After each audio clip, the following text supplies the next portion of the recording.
औज़ुबिल्लाहिमिनश्शैतानिर्रजीम बिस्मिल्लाहिर्रहमानिर्रहीम। आज हमने पढ़ना है बेटा हमारा जो ये LHV पार्ट फर्स्ट के लेक्चर हैं। आज हमने पढ़ना है सेटिंग ट्रीटमेंट प्रायोरिटीज़। जो सेटिंग ट्रीटमेंट है यानी कि प्री ट्रीटमेंट जो है इलाज किन मरीज़ों का पहले करना है फ़र्स्ट एड देते वक्त, जब ज़्यादा मरीज़ हों तो उसकी प्रायोरिटीज़ क्या रखनी है। ये हमारे LHV पार्ट फर्स्ट के लेक्चर हैं जो ज़ीरो बुक के नाम से हमारी बुक है बेटा। ये 101 इसका पेज है। तो जैसे खुदा न खास्ता हादसा हो जाता है कोई बड़े वाला या ज़्यादा पेशेंट आ जाते हैं तो ये हमारा फ़र्स्ट एड के टॉपिक चल रहे हैं। तो उनमें सबसे पहले फ़र्स्ट एड किसको देंगे? देखें बेटा, वो जो लोग जिनको पहले आवाज़ देंगे कि जो चल सकते हैं वो इधर आ जाएं हमारे पास, तो जो चल सकते होंगे वो खुद ही आ जाएंगे। इसका मतलब वो ज़्यादा बीमार नहीं हैं। वैसे तो ट्राइएज का तरीक़ाकार होता है बेटा, 3 किस्म की पट्टियाँ होती हैं और उनके बाजू पर बांधी जाती हैं। अगर हो तो एक ग्रीन कलर की पट्टियाँ, ऐसे मरीज़ जो चल सकते हैं उनको ग्रीन पट्टियाँ यानी कि ट्रीटमेंट की ज़रूरत नहीं है। और दूसरे होते हैं डेथ हो गई, जिनकी मौत हो गई, उनको ब्लैक पट्टियाँ बांध देंगे। उनको तो छेड़ना ही नहीं है ना, क्योंकि वो तो पहले ही मर चुके हैं।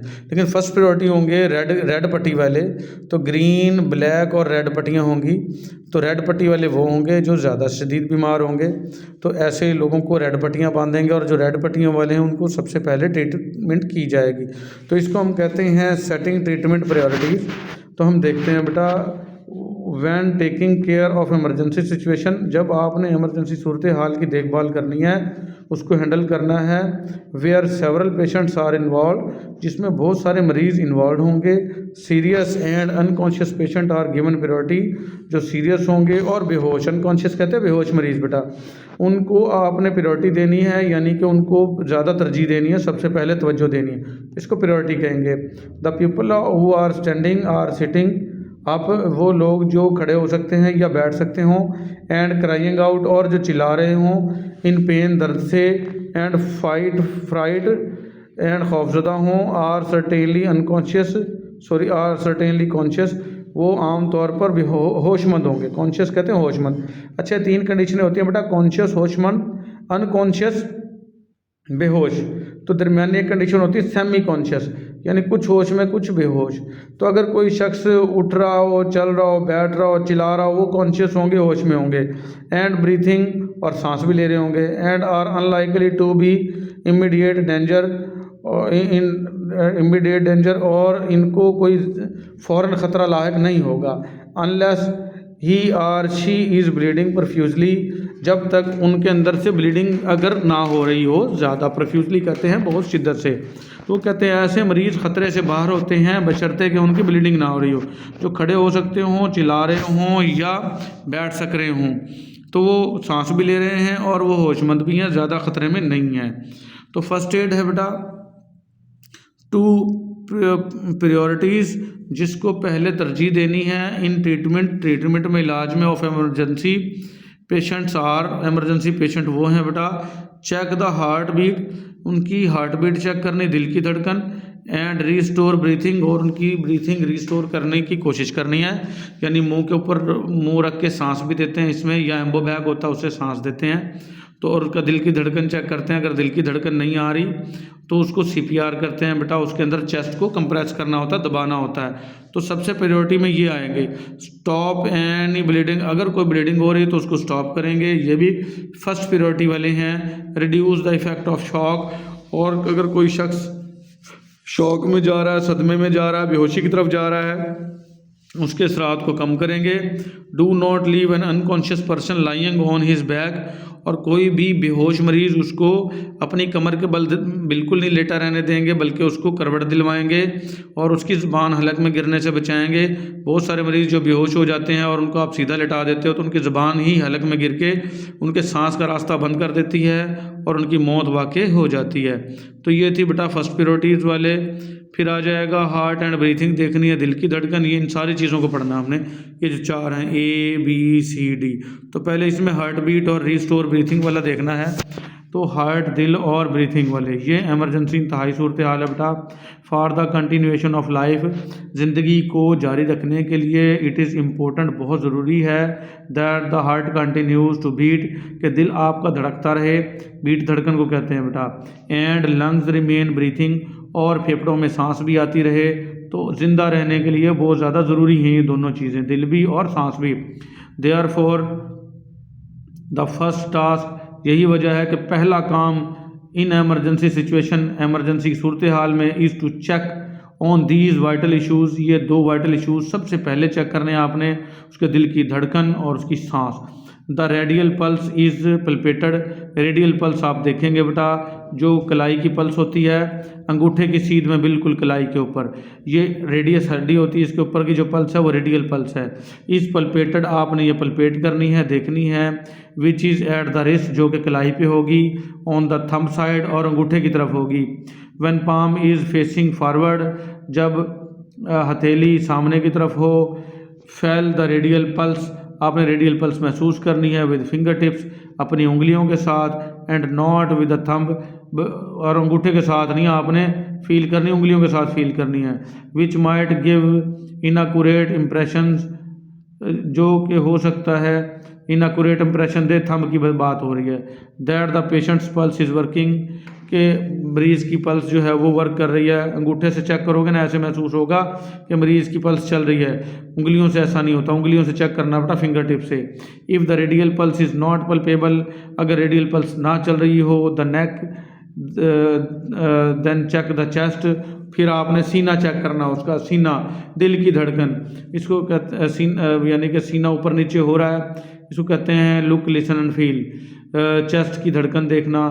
ठीक है बेटा। The heart beat should be felt somewhere near the left nipple, कहता दिल की धड़कन जो है वो किसी और जगह से भी महसूस की जा सकती है, जैसा कि लेफ़्ट निपल से, जो दूध होते हैं मर्द के या औरत के, वो लेफ़्ट साइड की जो निपल है, क्योंकि दिल लेफ़्ट साइड पे होता है, वहाँ से भी महसूस की जा सकती है। Place the flat of the hand, बिल्कुल जो है चपटा हैंड, पूरा का पूरा हाथ रख दें ओवर द चेस्ट, सीने के ऊपर।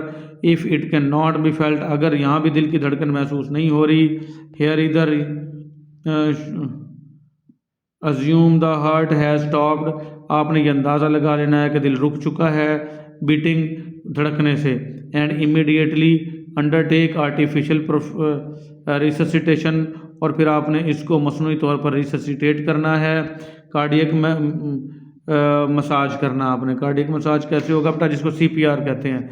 The heart is capable of beating for some time, दिल में ये सलाहियत होती है कि वो कुछ देर तक धड़कता रहता है। Even in the absence of breathing, हत्ता के सांस आ रही हो या ना आ रही हो, लेकिन दिल फिर भी कुछ देर तक धड़क सकता है। In the absence of respiration, सांस की गैर मौजूदगी में भी। The blood does not receive oxygen, तो अगर सांस नहीं होगा तो खून जो है वो ऑक्सीजन रिसीव नहीं कर सकेगा।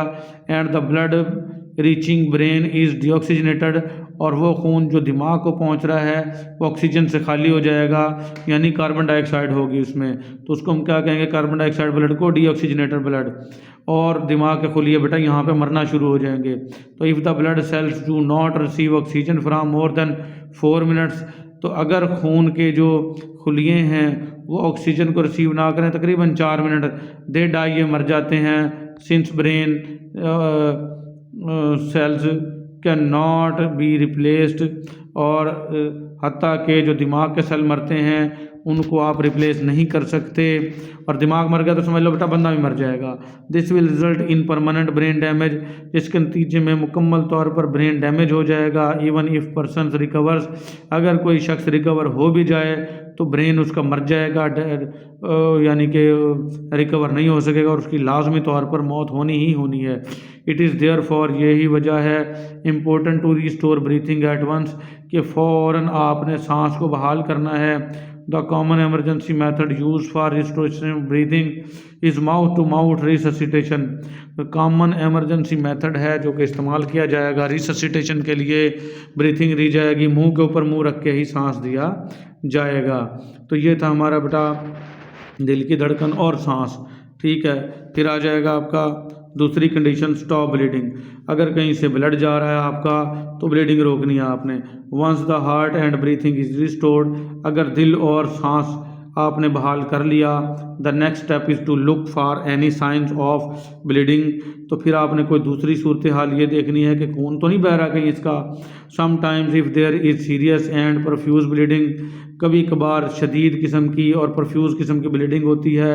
It is given priority treatment, इसको भी हम प्रायोरिटी ट्रीटमेंट में रखेंगे। While till trying to restore patient's breathing and heart beat, कि जब हम मरीज़ की सांस और दिल बहाल कर रहे थे, क्योंकि ऊपर वाले पैर में हमने बेटा सांस और दिल बहाल करना सीखा, तो इसके साथ साथ हमने ब्लीडिंग को भी रोकना है। स्मॉल कट्स, छोटा सा भी कट लगना एंड अब्रेशंस या रगड़े आना does not need urgent treatment, उसको अर्जेंट ट्रीटमेंट की ज़रूरत नहीं होता छोटे छोटे कटों को, छोटे छोटे कटों खैर है।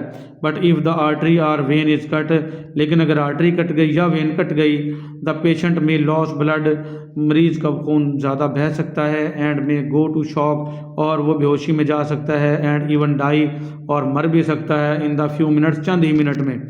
ठीक हो गया बेटा। तो सबसे पहले हमने उसका क्या देखा था बेटा, यहाँ पे हार्ट एंड ब्रीथिंग देखी, दूसरे नंबर पे ब्लीडिंग देखेंगे, तीसरी देखेंगे reduce the effect of shock, कि वो सदमे में ना जाए और बेहोशी में ना जाए, इसको रिड्यूस करेंगे। Shock is defined as state of collapse, shock की हम तारीफ़ करते हैं कि ये कोलैप्स की हालत है, यानी बंदा बेहोश हो जाएगा, resulting from acute peripheral circulatory failure, शदीद किस्म के दिल के फेल होने की वजह से। दिस यूजुअली अकर्स, ये रोनुमा होता है from drastic fall in blood pressure, के इंतहाई शिद्दत से ब्लड प्रेशर कम हो जाए, which result in inadequate blood supply to vital organs, और इससे जो नाकाफ़ी ब्लड सप्लाई होगा आपके ज़िंदगी बचाने वाले ऑर्गन्स को, वाइटल ऑर्गन्स कहते हैं ज़िंदगी बचाने वाले ऑर्गन्स, और वो कौन से हैं, सच एज ब्रेन, दिमाग है, हार्ट दिल है, किडनीज गुर्दे हैं, एंड लीवर जिगर है। और अगर इनको दिल फेल होने की वजह से, दिल का अटैक होने की वजह से ब्लड सप्लाई ना हुई, तो ये भी क्या हो जाएंगे, शॉक में चला जाएगा, बंदा बेहोश हो जाएगा और मर भी जाएगा। The goal is to management of shock is to improve circulation of vital organs, कहता असल जो मकसद है ये शॉक के ट्रीटमेंट का, असल मकसद ये है कि हमने जो सर्कुलेशन है, निज़ाम दौरान खून है, को इम्प्रूव करना, बेहतर करना है, टू द वाइटल ऑर्गन्स को, and to maintain body temperatures quickly, और जिस्म का जो दर्जा हरारत है, तापमान है, टेम्परेचर है, उसको बरकरार रखना है एज़ पॉसिबल, जितना मुमकिन हो सके। Time is very important factor, time बहुत अहम फैक्टर है, and appropriate action will result in quick recovery, और हम अप्रोप्रिएट एक्शन लेंगे तो इसके नतीजे में हमारी रिकवरी जो है वो बहुत जल्दी होगी। फिर आ जाएगा लास्ट वन बेटा, do not leave an unconscious person lying on his or her back, कोई भी जो बेहोश मरीज़ है उसको आप उसकी कमर के बल लेटा नहीं रहने देंगे। ठीक है। After the above mentioned steps, अब ऊपर वाले जो स्टेप्स आपने देख लिए, दिल बहाल कर लिया, सांस बहाल कर लिया, ब्लीडिंग रोक ली, और उसके बाद आपने ये लास्ट देखा कि उसके बेहोश भी नहीं होने, बेहोशी से बचने के लिए इकदाम कर लिए। तो अब मरीज़ को आपने क्या करना है, बस लेटे नहीं रहने देना, सीधा उसको करवट दिलवानी है। After the above mention steps are taken, ऊपर वाले जितने स्टेप्स आपने कर लिए, care of taken care are steps are taken care of, वो आपने उनकी केयर कर ली। The next step will be to move the patient to hospital, तो मरीज़ को आपने हॉस्पिटल में शिफ्ट करना है। When looking for help to move the patient into hospital, जब आपने ये वेट कर रहे होंगे, लुकिंग कहते हैं बेटा वेट करना, फॉर हेल्प मदद के लिए, to move the patient to hospital, कोई मदद आएगी और वो मरीज़ को हॉस्पिटल ले जाएगी, जैसे रेस्क्यू 1122 की सहूलियत या कोई और। फिर क्या करना है, never leave the patient to lay on his back, कभी भी मरीज़ को उसकी कमर के बल ना लेटा रहने दें तब तक जब तक मदद नहीं आती। इन दिस पोजीशन, इस पोजीशन में द रिलैक्स टंग, जो रिलैक्स हुई ज़बान है, सलाइवा थूक है, वोमिट उल्टी है, आर ब्लड या खून है, में ब्लॉक द विंड पाइप, ये हवा के रास्ते को, आपकी ट्रैकिया को, विंड पाइप को ब्लॉक कर सकता है, एंड सफोकेट, और आपका दम घुट सकता है। सफोकेट का मतलब होता है die from being unable to breathe, यानी कि इस वजह से मर जाना कि वो इस काबिल ही नहीं है कि वो सांस ले सके, क्योंकि ज़बान हलक में गिर गई है और रिलैक्स हो गई थी और उससे सांस का रास्ता बंद हो गया है। द पेशेंट कहता है सफोकेट द पेशेंट, यानी मरीज़ को दम घुटने की वजह से उसकी मौत हो जाएगी। तो ये सफोकेट का मतलब उसने ब्रैकेट में दे दिया है बेटा। Always turn the patient on his side carefully, और हमेशा मरीज़ को मोड़ दें, टर्न कर दें, करवट दिला दें केयरफुली, बहुत एहतियात के साथ। पुलिंग द जॉ फॉरवर्ड, और उसका जबड़ा ऊपर की तरफ खींचें। एंड टिल्टिंग द हेड, और उसका सर भी थोड़ा सा ऊंचा करें। बैक, पीछे से, सो दैट, ताकि द एयरवेज क्लियर, उसके सांस का रास्ता बहाल हो सके। एंड फ्लूइड में भी इस्केप फ्राम द माउथ, और उसके मुंह से अगर कोई रतूबत है, माया है, खून है, तो मुंह से बाहर निकल जाए। Do not move the injured person necessarily, और ये बहुत प्यारी बात की है कि कोई भी जो शख्स बेटा इंजर्ड है, ज़ख्मी है, उसको गैर ज़रूरी बिल्कुल हिलाएं जुलाएं नहीं। हो सकता है उसकी गर्दन में जो उसके मोहरे हैं, गर्दन वाले सर्वाइकल मोहरे या रीढ़ की हड्डी के मोहरे, वो बेटा डैमेज हों और आप उसको हिलाएं जुलाएं बगैर किसी वजह के, तो उसका जो हराम स्पाइनल कॉर्ड है, हराम मगज़, वो टूट गया तो हमेशा पूरी ज़िंदगी के लिए भी मफलूज हो सकता है। दिखने में तो हम उसकी हेल्प कर रहे होते हैं, और बल्कि हम उसके साथ क्या कर रहे होते हैं, दुश्मनी कर रहे होते हैं, क्योंकि अनट्रेड पर्सन उसको, मरीज़ को क्या कहेगा, खींच के बाहर निकालने की कोशिश करेगा। और जो रीढ़ की हड्डी के अंदर स्पाइनल कॉर्ड है वो धागा नुमा होता है बेटा, बिल्कुल ही बारीक, खुदा न खास्ता वो टूट गया, पूरी दुनिया में उसकी रिपेयरिंग नहीं है, और फिर उसको कोई भी शख्स उसको पैरालिसिस से, फालिस से नहीं बचा सकता। जहाँ से वो धागा टूटा उससे नीचे वाला धड़ कभी भी काम नहीं करेगा। तो आज के लिए हमारा बेटा ये फर्स्ट एड का लेक्चर इतना ही था। फिर आ जाएगा referral to appropriate health facilities, कि किसी भी शख्स को जब आपने ये सारे स्टेप कर लिए तो किसी भी हॉस्पिटल में पहुंचाना, वो हम पढ़ेंगे अगले लेक्चर में। आज के लिए हमारा इतना ही, मिलेंगे अगले लेक्चर में। अल्लाह हाफिज़।